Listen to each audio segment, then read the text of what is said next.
On poursuit donc l'idée de cette première plénière, c'était d'avoir quelques exemples à vous transmettre avant d'aborder les échanges lors des tables rondes. Il nous a paru intéressant également d'avoir un exemple qui nous vient de l'étranger, donc Delia Bruckmann, qui est une ancienne enseignante de l'université d'Orléans, qui est cavalière, éleveuse, enseignante d'équitation et qui partage son activité entre la France et l'Allemagne, où elle exerce son activité d'entraîneuse professionnelle. On lui a demandé de nous présenter quel était le modèle d'organisation des sports équestres en Allemagne, quelles étaient les principales différences et comment, voilà, et comment elle percevait tout ça. La parole à Delia Bruckmann. Oui, merci de m'avoir invité. Donc, mon point d'attache principal est redevenu l'Allemagne et... On m'entend? Oui. Bon, pardon? Mon point d'attache est redevenu mon point d'attache principal est redevenu l'Allemagne. Et en connaissant un tout petit peu la France, j'essaie de comparer un petit peu les deux systèmes. Nous sortons pratiquement, donc j'ai une écurie de concours et d'élevage et je reçois des stagiaires français, suisses et belges assez régulièrement et des stagiaires qui veulent bien se parfaire en langue et en équitation. Donc ça, c'est Hippolangue, et des stagiaires professionnels. J'en ai amené une justement de Saumur. Et j'en suis très content des stagiaires français. Ça, je tenais à le dire en premier. Donc, quand j'ai préparé la présentation concernant les concours en Allemagne, je me suis retardée un petit peu sur beaucoup de chiffres parce que je ne savais pas trop... Bon, si, je savais que je m'adressais au Creux. Je savais que le Creux est au sein de la Fédé, aujourd'hui accueilli par la Fédé. Donc, je vous apporte quelques chiffres concernant la FN. La FN s'appelle la Fédération nationale en Allemagne. Quelques chiffres concernant la FN. Après, quelques chiffres sur les associations régionales et des chiffres sur les associations tout court, parce que c'est ça, chez nous, ça ne s'appelle pas club, ça s'appelle association. Et j'espérais bien de dialoguer, de rentrer en dialogue avec vous, si jamais vous avez des questions vraiment intéressantes à me poser, donc pas intéressantes, mais des questions à me poser, j'aimerais bien pouvoir répondre directement, parce qu'on se trouve vraiment dans un système pas tout à fait différent, parce qu'on a affaire aux chevaux et aux cavaliers, mais quand même le système est à la base de tout un autre, il me semble, j'ai l'impression. Donc tout d'abord, les premiers chiffres. L'Allemagne, donc ça c'est mon plan, mais bon, on va pas faire un truc scientifique. Donc l'Allemagne avec les 16 Länder, très important, parce que très décentralisé au niveau de l'équitation ici. Et vous voyez bien, il y a 16 Länder, mais il y a 17 creux. Donc très intéressant à remarquer que le land qui est le mien, donc la Nordrhein-Westfalen, vous voyez Aix-la-Chapelle, Cologne, Bonn, Dortmund, tout ça c'est un petit peu, je pensais avoir un petit... truc où je peux montrer le pays, c'est un petit peu en ocre, non, comment est-ce qu'on dit, en beige, le land qui est en beige, en fait, se situe à l'ouest de l'Allemagne. Et ce land-là se subdivise encore une fois en deux régions qui sont la Westphalie et la Rhénanie. Bon, c'est historique, on ne va pas en parler de disputes anciennes. Donc finalement, on a deux studbooks d'élevage également. Et ben, je vais vous parler plus tard, surtout de la Westphalie, où il y a pas seulement le plus de chevaux sur le sol allemand, mais aussi le plus de cavaliers. Donc, d'autant plus c'est intéressant, pas seulement parce que c'est ma région, mais c'est la région du cheval, en fait. Ça s'appelle d'ailleurs la région du cheval, la Westphalie. Ok, donc vous voyez, l'AFN organise donc ces 17 associations régionales qui s'appellent donc ici en France Creux. Et en tout, sur tout le sol allemand, il y a 7600 associations d'équitation sur lesquelles je vais, par rapport auxquelles je vais tout à l'heure dire quelques mots. Les installations privées, c'est juste les installations privées qui sont fédérées, c'est-à-dire qui ont un membership à la FN. Sinon, il y a certainement encore 5000 installations privées, dont la mienne par exemple, qui n'est pas vraiment officiellement fédérée. Donc vous voyez, je peux moins bien comparer que vous ces chiffres-là avec les chiffres de réalité en France. Ce qui compte par contre chez nous, c'est les membres de ces associations. Sur tout le sol allemand, et il s'agit d'à peu près 700 000 membres. Bon, alors en Westphalie, c'est 100 000. En Rhénanie, tout à la fin, c'est 60 000. Donc le Land de Nordrhein-Westfalen, vous voyez, fait à peu près 160 000. Les autres Länder les plus, où il y a le max de, comment dire, le plus de cavaliers, figurent avec le Baden-Württemberg, Bayern, Hanovre, Essen et tout ça. Il n'y a pas l'Est de l'Allemagne. La Bavière est là, oui, le Baden-Württemberg, donc le Sud y est. Donc pourquoi je vous note, je note tout le temps, je reviens tout le temps à ces chiffres-là des membres d'associations. Tout d'abord, on enchaîne avec les chiffres. Donc l'AFN organise 3600 concours par an.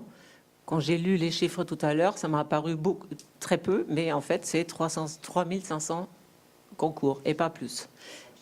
Ce que c'est un concours, c'est toujours... Alors, un concours, en Allemagne, c'est toujours obstacle, dressage. C'est tout le temps 50-50%.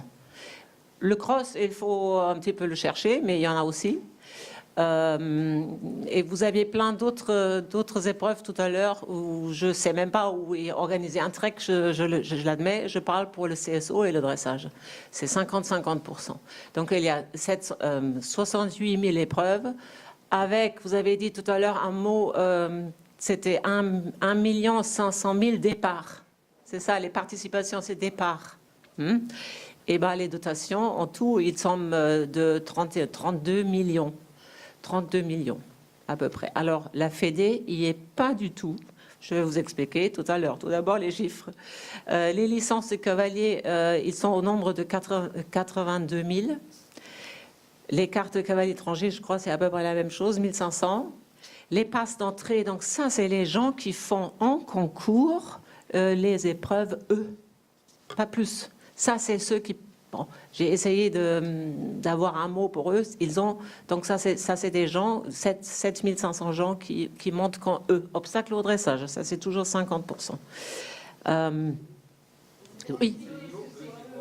Pardon? Ouais, la hauteur des obstacles, c'est 90 cm. Eux, en dressage, c'est juste des figures, cercles. Parce que dressage et obstacle, c'est la même... Et un club, voilà. Mais ça s'appelait eux, à mon époque, ici en France. En ancien franc. Ok, bon, oui, ça s'appelle... Oui, je le savais en plus, bien sûr. Ça s'appelle toujours eux. Eux, pour Einsteiger, c'est débutant. Celui qui commence la compète. Donc les 2500 passeports FEI, les inscriptions, les réinscriptions de chevaux, intéressant aussi, ça fait donc à chaque fois que je réinscris un cheval qui est déjà sur la liste des chevaux, attendez, la contribution doit être à peu près 30 € pour la réinscription par cheval de concours. Un cheval de concours, pardon. Non, tous les ans, au 1er janvier, il faut que je réinscris les chevaux, même si c'est plus les miens, quand c'était les mêmes, les miens, pardon. Oui, non, 24 000, nouvelle inscription. On a 141 000 plus 24 000. Donc, les réinscriptions ne sont pas dans les nouvelles inscriptions. Les nouvelles inscriptions, ce sont les 3 ans, les 4 ans, ou bref, peut-être un cheval qui... Voilà, hop. Donc, en Westphalie, là, vous voyez... Ouais, c'est difficile à voir. OK. Division en Rhénanie-Westphalie, on en a déjà parlé. Et ces Länder-là se subdivisent, encore une fois, en 21 circonscriptions. Donc, concernant les circonscriptions... vous voyez bien, les circonscriptions, on peut les remarquer en rouge ou en jaune. La circonscription qui est dans le land de la Westphalie... où il y a le plus de membres, c'est en environnement rural, où il y a marqué tout en haut Steinfurt. Donc ça, c'est donc tout en rouge. Là, il y a le plus de membres et le plus de concours. À Borken, vous voyez les écuries Henning, Borken, peut-être que ça parle mieux. Donc tout ce qui est rouge, vous voyez, il y a le plus de cavaliers. En Westphalie, tout court, partout ensemble, il y a 100 000 membres. 50 000 chevaux et 600 associations. Hop. Ah, pardon. Oui, donc je voulais vous montrer encore une fois la Rhénanie-Nord-Westphalie. Hop. Et on continue. Donc, je crois, là, on ne va pas faire une excursion à l'histoire. Attendez, ça non plus, je ne voulais pas ça vous intéresse? Combien de pourcents? Est-ce que c'est un petit peu... Pardon, les âges, c'est intéressant, ok. Ouais, super, mais j'avais que 20 minutes, c'est pour ça qu'on rentre dans le vif du sujet un petit peu plus tard. Donc, oui, concernant les membres d'associations, il y a donc 51% des membres sont seniors, entre guillemets. Et puis, vous voyez, les autres jusqu'à 14 ans, c'est 23%, 15 à 18 ans, 11%, 19 à 26 ans, c'est 15%. Et pourquoi, au-dessus de 27 ans, il y a le chiffre est aussi grand? C'est parce qu'en fait, on a remarqué, une fois dans une association d'équitation, on reste toute sa vie. En fait, on est engagé, quoi. Donc, si on est vraiment dans une association d'équitation, ben, on fait le bénévolat, on fait tout, et on reste là-dedans. On connaît très peu de sorties, quoi, au-dessus de 40 ans. On paye à vie, oui. On paye. On paye 80 € par an si on est passif et on paye 160 € si on est actif. Oui, c'est vrai. Bon. Les gymnastes, apparemment, c'est pareil. Les gymnastes, ça a une certaine tradition, être gymnaste ou être cavalier. En fait...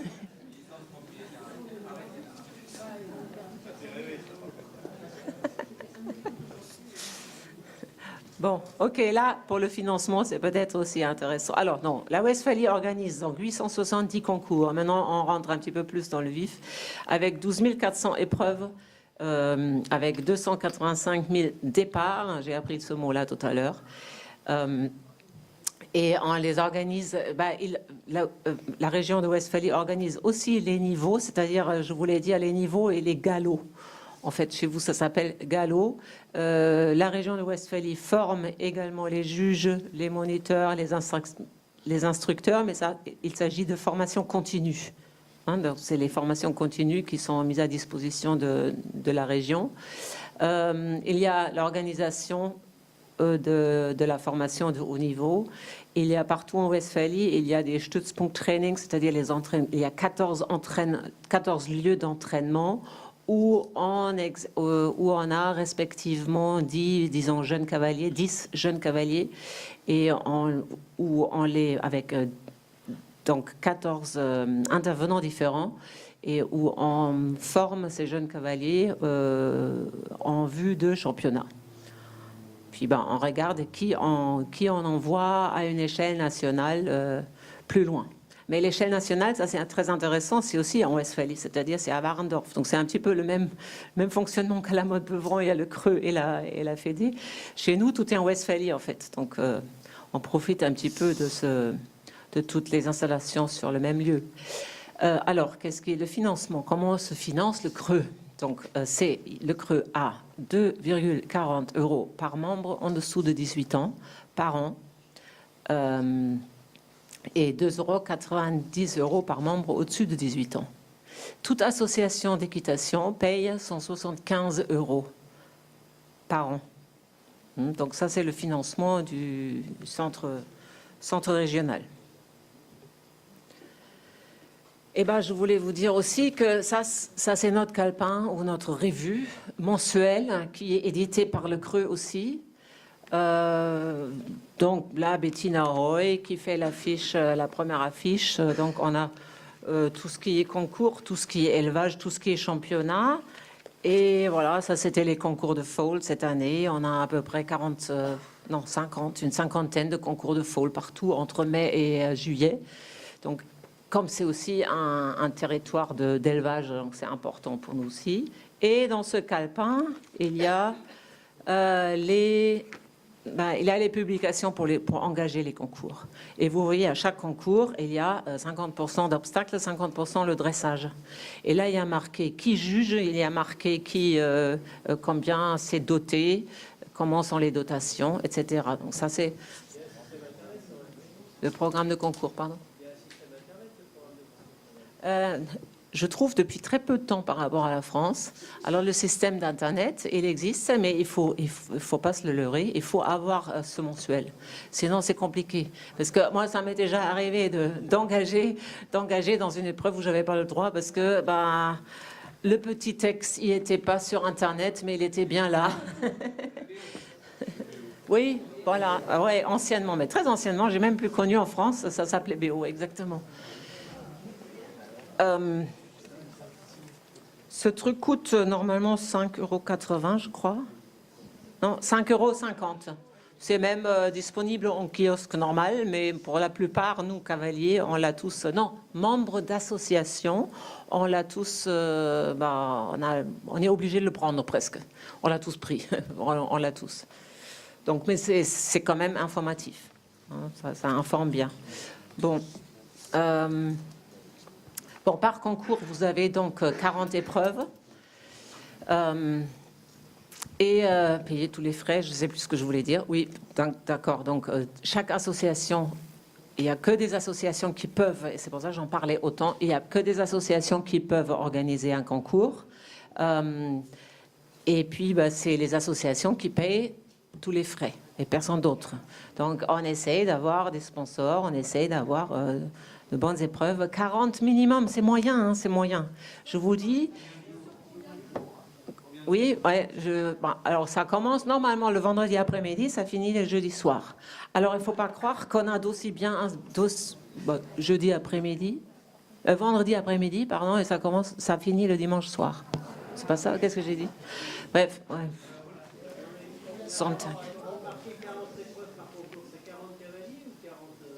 Épreuves.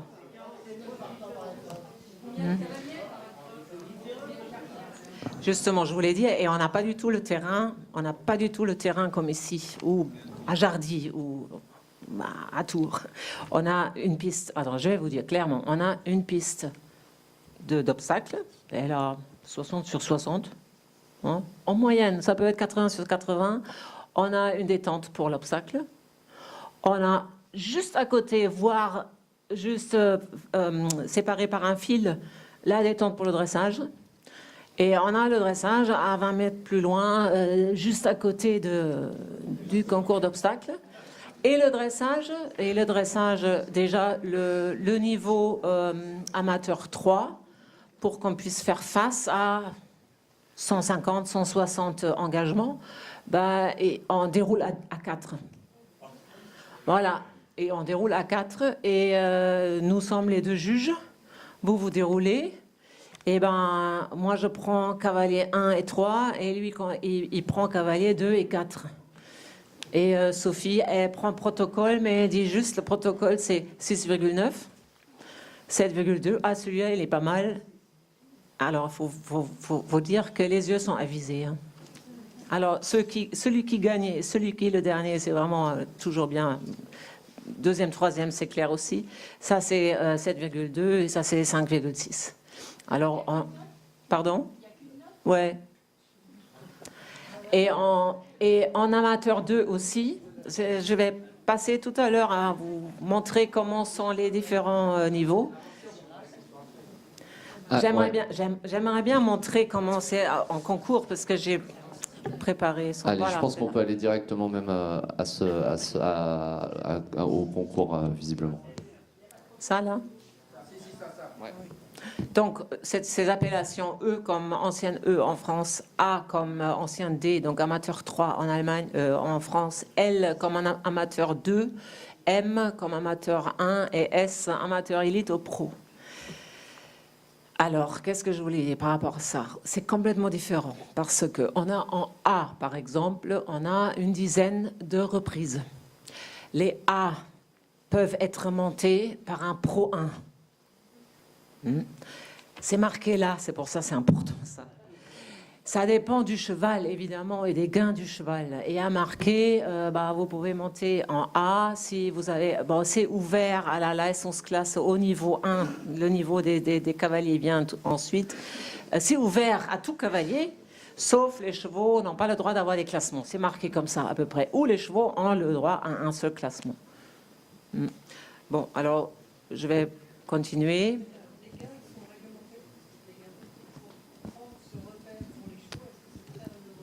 Peut-être parler dans le micro, parce que sinon tout le monde n'entend pas. Ah, excusez-moi. Asso. Non, c'était bon. C'est moi l'erreur. Je demandais à Adélia si les gains étaient réglementés, s'il y avait des minima, des fourchettes, des plafonds, parce que si ça détermine l'accès des chevaux dans chaque niveau d'épreuve, c'est important. Oui, je voulais en parler. Donc les A, normalement, c'est doté à 150 euros. Les A, donc c'est les amateurs 3. À 150, la dotation est 150 euros, dont le premier reçoit 60, il me semble. 60. Oui, pareil. Pareil. Donc il y a pratiquement le concours complet aussi pareil, mais avec peut-être quelques toutes petites différences. Mais obstacle dressage, c'est pareil. Le montant pour engager une épreuve, pour commençant dans les amateurs 3, 8,50 €. Dont 1 € pour le creux. Pas dont, non. En plus, 1 € pour le creux. Et la Fédé encaisse 3% du prix de dotation, de la dotation. Donc en L, donc en amateur 2, là aussi, on a une dizaine de textes pour le dressage. Alors pour l'obstacle, pardon, évidemment, je parle aussi pour l'obstacle. L, c'est jusqu'à 1,20 m. Et les L faciles, c'est les 115. Et les L compliqués, c'est les 121. Bon, gentiment, non, les 120. Pour L, la dotation, ça commence à 200 et ça peut de temps en temps aller à 250. Et l'engagement, franchement, là, je ne me suis pas penchée sur si c'est obligatoire. J'ai juste regardé toutes les L. Et non, partout en Allemagne, c'est pareil, par contre.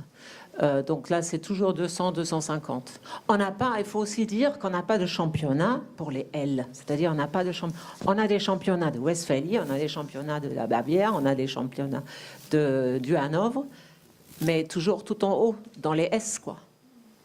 Donc, on n'a pas vraiment de championnats qui sont dans les amateurs 3 et qui restent dans les amateurs 3. On connaît. Très peu, des poneys de sel, oui. Oui, des poneys de sel. De sport, oui, les poneys. Ils font la même chose. Ils font la même. Non, en fait, oui. Donc, ils font tout d'abord la même chose, mais il y a de temps en temps des concours poneys spéciaux. C'est-à-dire, là, ils peuvent, par exemple, un très bon poney sauteur fait très bien les L. Les 120. Mais par contre, quand il concourt contre les chevaux, quand il concourt contre les poneys, le 120, c'est déjà digne d'un championnat pour lui. Je sais que c'est 130, mais c'est déjà une étape de championnat. Donc, normalement, les poneys, ils mangent à la même soupe, en fait.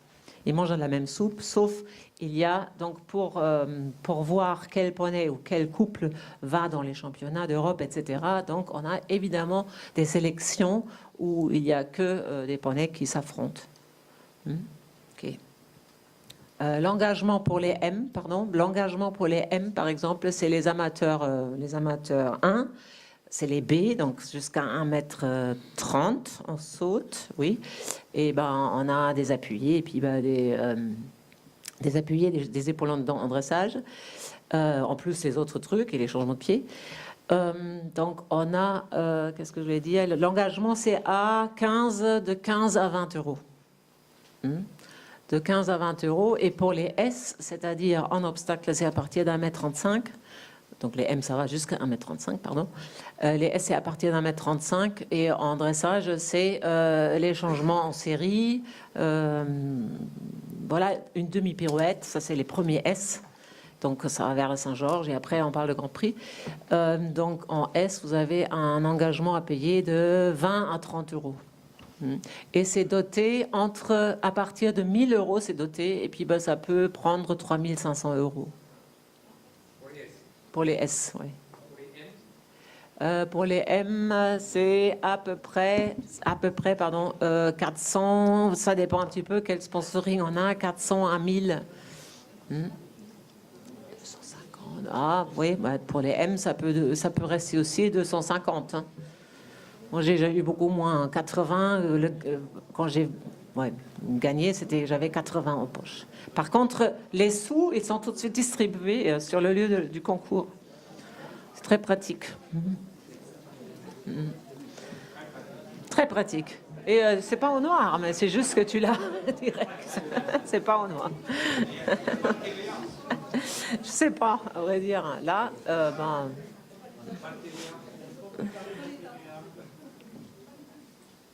Attends, une demande. Donc, OK. Oui, donc je pensais que vous serez peut-être aussi intéressé par les niveaux légaux. Oui, ben voilà. Donc on a la même chose. En gros, on commence à avoir la même chose qu'en France. Je crois là, la France était précurseur. Donc les galops 10 à 7, c'est vos galops 1 à 4. Et ben galop 6 à 5, ça, oui, dans l'autre sens. Mais on n'avait pas 10, on n'avait que 3 avant. Bon, bronze, étrier de bronze, étrier d'argent et étrier en or. Là, on a 10 quand même. Alors, en réalité, le 6 et le 5 se font, et le 4 se fait aussi. Tous les autres ne sont pas passés, en fait, dans les centres, dans les associations. Le 4 est très important parce que c'est le seul, c'est votre galop 7, je suppose. C'est celui qui vous donne l'accès à la compétition. Voilà. OK. Hop, là, ça fait maths. Donc, juste pour vous dire que les niveaux de cavalier, on ne peut pas les acheter, on ne peut pas les prendre sur Internet. Donc, vous commencez donc là, c'est pour ça qu'il faut que je retourne. Tout cavalier doit faire son RA. Qu'est-ce qu'elle a fait, Mila? 4 ou 5? 4. Voilà. Tout cavalier doit faire son RA 4. Et après, il fait quoi? Il doit se qualifier pour... donc, s'il passe le RA4, son niveau est de 5. Bon, je ne sais pas pourquoi ils font ça, mais c'est comme ça. Son niveau est de 5 et il a le droit de monter en amateur 3 et amateur 2. S'il veut maintenant commencer à monter en M, parce que maman a acheté le cheval adéquat, ben, il ne peut pas. Il faut tout d'abord, avec ce cheval-là, qu'il ait 3 classements en L. Donc, le cavalier qui a de l'argent, il ne peut pas acheter une licence, donc il faut vraiment qu'il fasse ses preuves. Et voilà, 3 classements de la catégorie en dessous. Donc,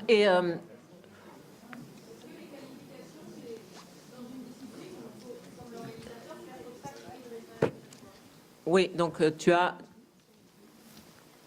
oui, non, cette fois-ci, c'est pour une discipline.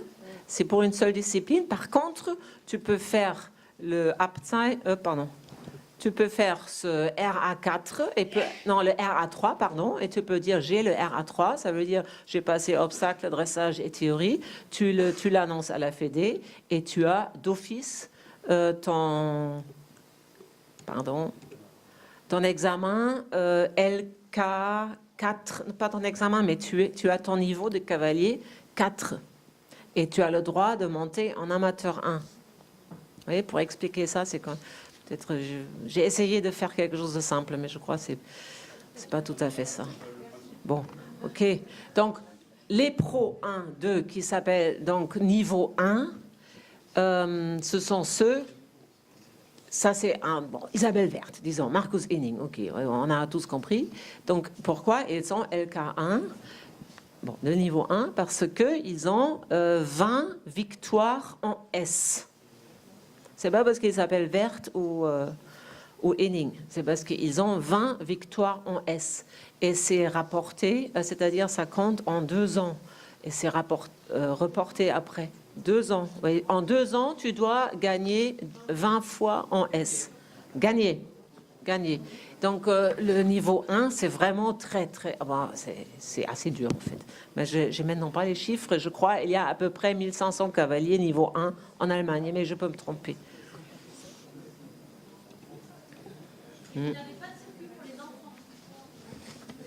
Alors, le Children, donc, en tant que championnat, ça viendra 2018.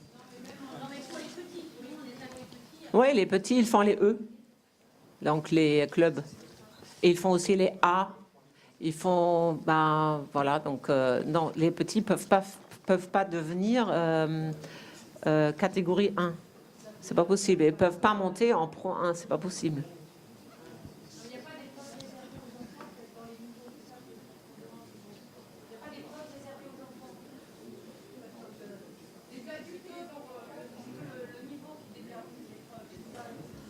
C'est juste performance, oui. C'est l'enfant de 12 ans et il monte superbement. Il peut monter en M ou en L parce qu'il a des succès.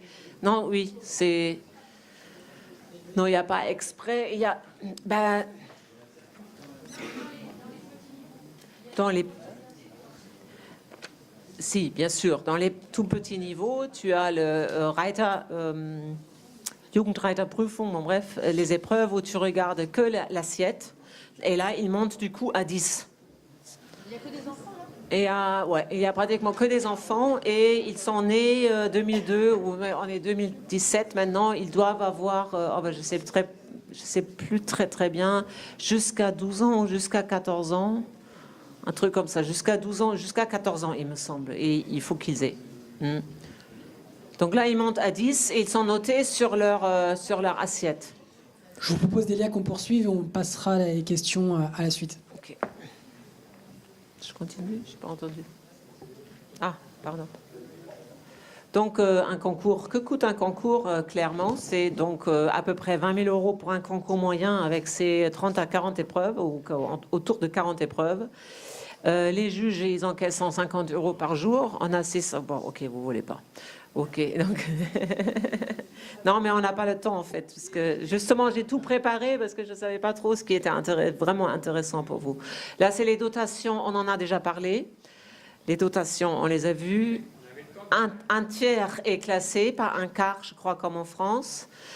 Quel bénéfice? Bon, bref, environ 3 500 €. Et là, il y a un autre concours que nous avons organisé avec notre association de concours. C'était très drôle parce que les 3 500 € de bénéfices, ils résultaient de notre salon de thé, donc c'est-à-dire la tente avec les gâteaux et les cafés. Non, justement, c'est pas la buvette. La buvette, la crêperie, les saucisses, c'est dans les mains des professionnels. Donc, on peut gagner que sur les sucreries et sur le salon de thé. Et puis, on a eu 3 500 €. Donc ça aussi, ça appartient quand même à cette culture. Alors, cette culture de concours est vraiment associative. C'est ça que je voulais vraiment vous faire comprendre. C'est pas du tout privé. On est tous en bénévole. Oui, même Célia elle venait de Saumur direct chez moi. J'ai dit, deuxième jour, je crois, j'ai dit, on doit y passer au service de travail pour notre concours. Et donc, on a désherbé un autre manège qui n'était pas le mien. Donc, le manège de notre assos. Et puis, voilà, mais on ne le fera plus. Donc, c'est très, très associatif. Voilà, et puis, je crois finir là-dessus. Donc, je crois qu'on avait déjà assez de... Merci de m'avoir Delia. entendu.